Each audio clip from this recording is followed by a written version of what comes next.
सवाल खड़े हो गए थे कि इतनी यातनाएं अगर दी जाती है नरक में, तब भी मनुष्य सुधरता नहीं है और इतने सारे पाप करता है। तो वो सुखदेव जी को क्या पूछते हैं कि सुखदेव जी, मुझे तो ये सुन करके भी मेरी जो गला है वो सूख रहा है, और आप मुझे ये बताइए कि मुझे कौन से रास्ते पर चलना चाहिए जिससे कि मुझे इस नरक को कभी देखना ना पड़े, ना ही मुझे इस नरक में जाना पड़े। तो मैं ऐसा कौन सा पथ चुनूं जिससे कि मुझे इससे छुटकारा मिल सके और मैं कभी नरक में ना जाऊं और सिर्फ अच्छे कार्य करते हुए स्वर्ग भोगूं। तो ये जो उन्होंने प्रश्न पूछा है, ये बहुत ही जरूरी प्रश्न है और ये हम सभी के लिए भी मार्गदर्शन करने वाला है। क्योंकि अगर हम ये नहीं समझते हैं, तब तो फिर 84 लाख योनि हमारे लिए तैयार बैठी है। अब तक भी हम वही कर रहे थे और आगे भी वही चलता रहेगा, उसका कोई अंत नहीं है। तो सुखदेव जी बताते हैं कि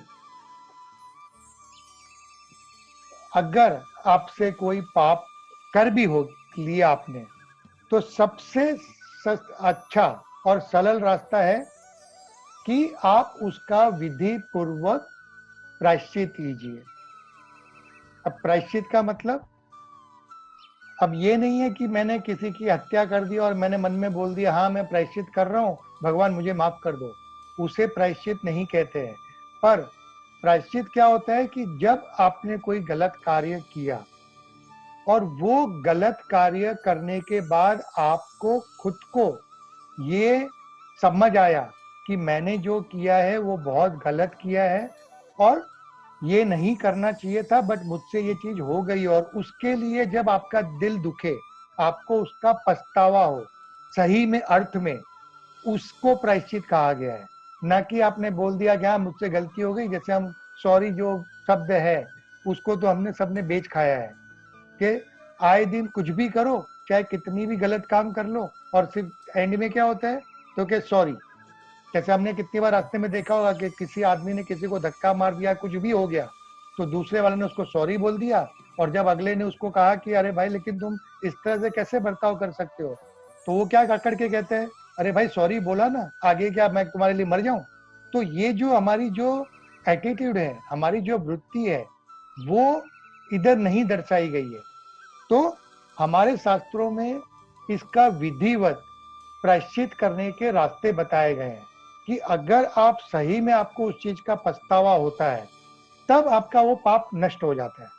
फिर आपको उसकी जो पाप जो आपसे गलती से हो गया है उसको आपको भुगतना नहीं पड़ता है। जैसे कि कभी कभी हम अनजाने में भी पाप कर जाते हैं। जैसे हम रास्ते में चल रहे हैं, हमारे पैर के नीचे कोई कीड़ी मकोड़ा आ गया, वो मर गया, हमें नहीं पता है, तो वैसे पाप हो गए। जैसे मैंने किसी को कुछ बोल दिया, अब मेरी भावना थी कि मैं उसको कुछ और समझाने की कोशिश कर रहा हूँ, पर उसने उसको गलत तरीके से ले लिया और उसने उसका बुरा मान लिया, उसको दुख हो गया। अब उसको दुख हुआ, चाहे मेरी उसकी भावना थी कि नहीं थी, उसको अगर दुख हुआ तो मुझसे पाप हो गया। तो मुझे उसी समय उसी उसको माफी मांगते हुए या अपनी गलती को सुधारते हुए अपना सही भाव में अपना जो जो चीज हमें उसके सामने रखनी थी उसको रख करके उसी समय उस पाप को नष्ट कर देना चाहिए, नहीं तो वो पाप हमें भुगतना पड़ेगा। तो इस तरह से सुखदेव जी कहते हैं कि तुम पहले तो जब भी जो भी कार्य कर रहे हो, तो जैसे मैंने आपको पहले भी बताया था कि एक कहते हैं ना साक्षी भाव। पहले जैसे मैंने आपको बताया कि हमारा जो शरीर है और हमारी आत्मा है, दोनों एक दूसरे से अलग है, तो हमें वो भाव हमेशा याद रखना है।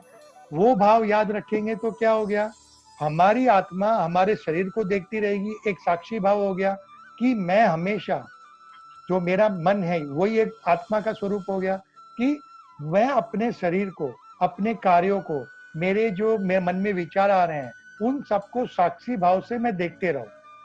और ये अगर आप 7 दिन कर लोगे तो आप खुद देखोगे कि आपकी वो आदत बन जाएगी कि फिर आपका आपके दिल आपके अंदर जो जो कोई भी हमारे आत्मा स्वरूप जो भगवान बैठे हैं, वो जैसे ही आप कुछ गलत कार्य करोगे आपको तुरंत टोकेगा कि ये गलत कर रहे हो।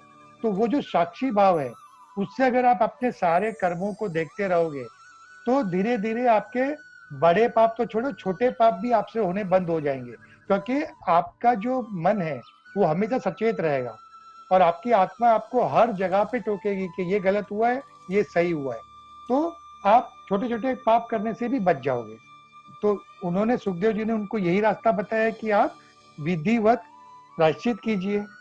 तो आगे भी सुखदेव जी को परीक्षित जी बहुत सुंदर और बहुत ही जरूरी प्रश्न पूछते हैं कि गुरु जी, मैं चलो मैंने पाप किया और मैंने पाप का प्रायश्चित भी कर लिया, पर मेरे मन में जो पाप करने की वासना है उसका क्या करूं? क्योंकि ये मन जो है वो तो हमें नचाता ही रहता है, उसको तो एक चीज मिली ना मिली दूसरे के ऊपर ना चले जाता है, दूसरी मुश्किल से उसको हमने दिलाई किसी तरह तो तीसरी चीज पे घुस जाएगा कि मुझे अब तो मुझे ये चाहिए, तो उसका तो कोई अंत नहीं है।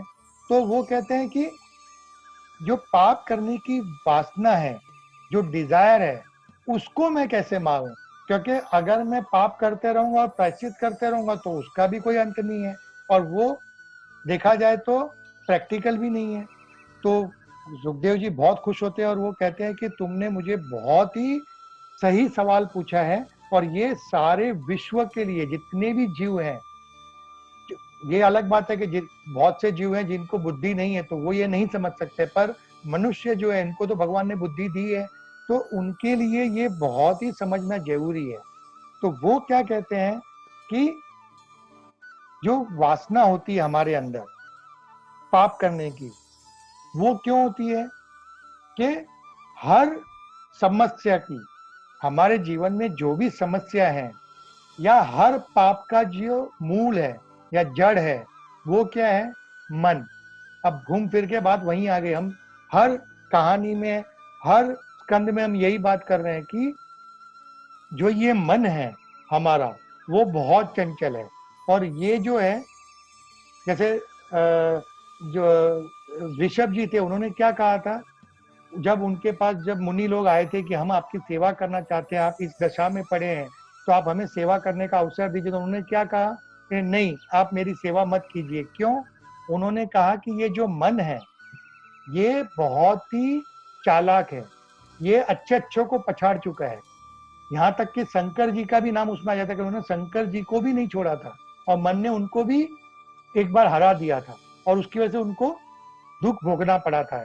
तो वो कहते हैं कि इस मन का कभी विश्वास मत करो ये, और अगर हमने अपने मन को वश में कर भी लिया है तब भी ये कोई गारंटी नहीं है कि ये कभी उछल कूद नहीं करेगा और हमको विनाश की तरफ नहीं ले जाएगा। और उसकी भी कहानी आप सुन चुके हो, भरत जी की, जो अपने पूरे राज्य को सब कुछ छोड़ करके वन में चले गए थे, अपने पुत्रों को, धन, पत्नियां, सब कुछ से त्याग कर करके वन में जाकर के अच्छे परम पद तक पहुंच गए थे कि वो अपने शरीर में स्थित हो चुके थे। और अंत में क्या हुआ? एक छोटे से हिरन के बच्चे ने उनका सत्यानाश कर दिया और उनको फिर से 2 जन्म लेने पड़े और फिर उनको सब भुगतना पड़ा और तब जाके उनको मोक्ष प्राप्त हुआ। तो ये जो मन है इसका कभी विश्वास मत करो, पहली बात, क्योंकि ये कभी भी हमको धोखा ही देगा, ये हमारा मित्र नहीं है। तो इसको, इस पे विश्वास मत करो, इसके ऊपर हमेशा लगाम लगा करके रखो। और दूसरा वो कहते हैं कि मनुष्य को चाहिए कि अपने अपने जीवन में एक निर्धारित लक्ष्य को रखे। क्यों रखे? कि अगर आपके जीवन में लक्ष्य है तो आपके संपूर्ण जो कार्य है, आपके जो विचार हैं, वो सब उस लक्ष्य को पाने के लिए कार्यरत रहेंगे। और अगर आपका दिमाग खाली है, अगर आपके दिमाग में कोई लक्ष्य नहीं है, तो क्या हुआ? आपको कहानी, आपको वो जो हमारे में कहावत है, खाली दिमाग शैतान का घर है, empty mind is devils house, या वर्कशॉप इनफैक्ट, कि वहां पे वो वर्कशॉप में क्या करेगा? नए नए तरीके ढूंढेगा विनाश करने के, गलत काम करने के।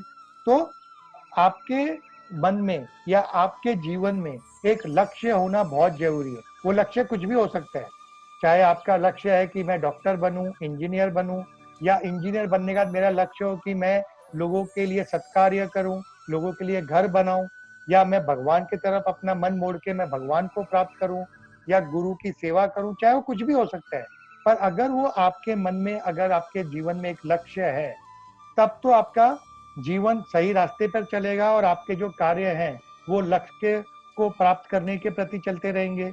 लेकिन अगर आपका जीवन में लक्ष्य नहीं है, तब तो आपका जीवन कैसा हो जाएगा?